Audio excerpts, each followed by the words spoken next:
உறுப்பினர் எடப்பாடி கே பழனிசாமி அவர்கள்.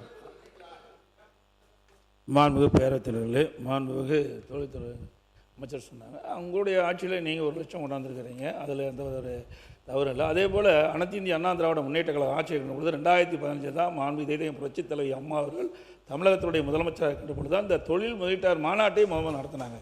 பிறகு பார்த்தீங்கன்னா அதில் 2,62,000 கோடி தொழில் முதலில் ஈர்க்கப்பட்டு 74 புரிந்துணர்வு ஒப்பந்தங்கள் போடப்பட்டன. அதுக்கு பிறகு அம்மாவுடைய அரசு 2019 ஜனவரியில் தொழில் முதலீட்டு மாநாட்டை சென்னையில் நடத்தி சுமார் 3,05,000 கோடி தொழில் முதலீட்டு ஈர்க்கப்பட்டு 304 புரிந்துணர்வு ஒப்பந்தங்கள் போடப்பட்டது.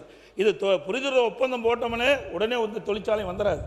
பெரிய நிறுவனங்களாக 3 வருஷம் 4 வருஷம் ஆகும் தொழிற்சாலை பயன்பாட்டுக்கு வருவதற்கு.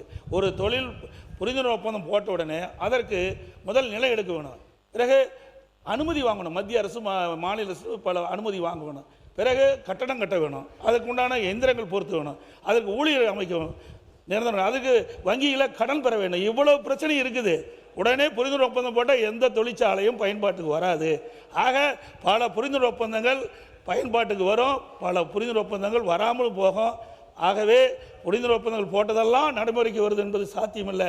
ஆனால் அனைத்து இந்திய அண்ணா திராவிட முன்னேற்ற கழக ஆட்சியில் அம்மா இருக்கும்போது சரி, அம்மா மறைக்க பிறகும் சரி, அம்மாவுடைய அரசும் தொழில் முதலீட்டை ஈர்க்கப்பட்டு தொழிற்சாலை அதிகமாக துவங்கப்பட்டு இளைஞர்களுக்கு வாய்ப்பாக கொடுக்கப்பட்டது. பொருளாதார முன்னேற்றம் ஏற்படுவதற்கு அனைத்து இந்திய அண்ணா திராவிட முன்னேற்ற கழக அரசு அடித்தளமாக அமைந்தது என்பதை அவையினுடைய கவனத்துக்கு கொண்டு வரும். தொழில்துறை அமைச்சர் அவர்கள். மாண்புமிகு பேரவைத் தலைவர் அவர்களே, இன்னொன்று என்னென்னா, அந்த ப்ராஜெக்ட் ஸ்டூடெண்ட்ற இருக்கிற அந்த இதை எடுத்துகிட்டு வந்து இங்கே பேசும்போது ஒன்று மட்டும் அவங்க கூகுள் சர்ச் நார்மலாக பண்ணியிருந்தாலே தெரிஞ்சிருக்கும். நாங்கள் வந்த உடனே எல்என்டி 18,600 கோடியில் 8,200 வேலை வாய்ப்புகள் தரோன்னு சொல்லி போட்டிருந்தோம். ஆனால் அதில் அவர் சொன்னது பார்த்திங்கன்னா 7,000 கோடின்னு தான் மென்ஷன் பண்ணியிருக்காங்க. நார்மலாக நீங்கள் ஒரு கூகுள் சர்ச் பண்ணியிருந்தாலே அந்த நம்பரே தப்புன்றது உங்களுக்கு தெரிஞ்சிருக்கும். இப்படிப்பட்ட ஒரு தவறான ஒரு செய்தியை எடுத்துகிட்டு வந்து இங்கே சொல்லக்கூடாதுன்றது தான் நான் இங்கே சொல்லிக்கிறேன்.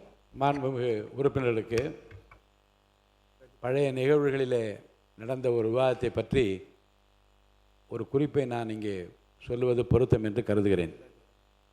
2017ஆம் ஆண்டு மாண்புமிகு பேரவைத் தலைவராக மாண்புமிகு தனபால் அவர்கள் இருக்கின்ற நிலையில் அவர் ஒரு குறிப்பை இங்கே படித்து காட்டுகிறார்.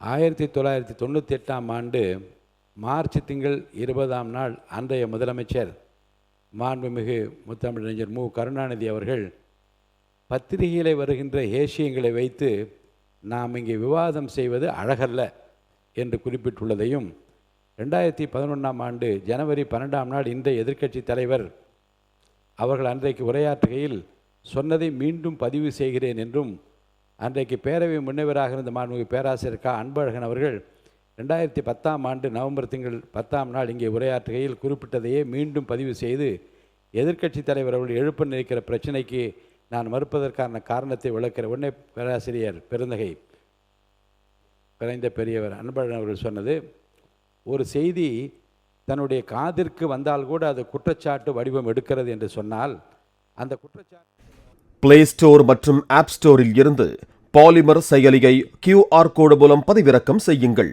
செய்திகளை உடனுக்குடன் பெறுங்கள்.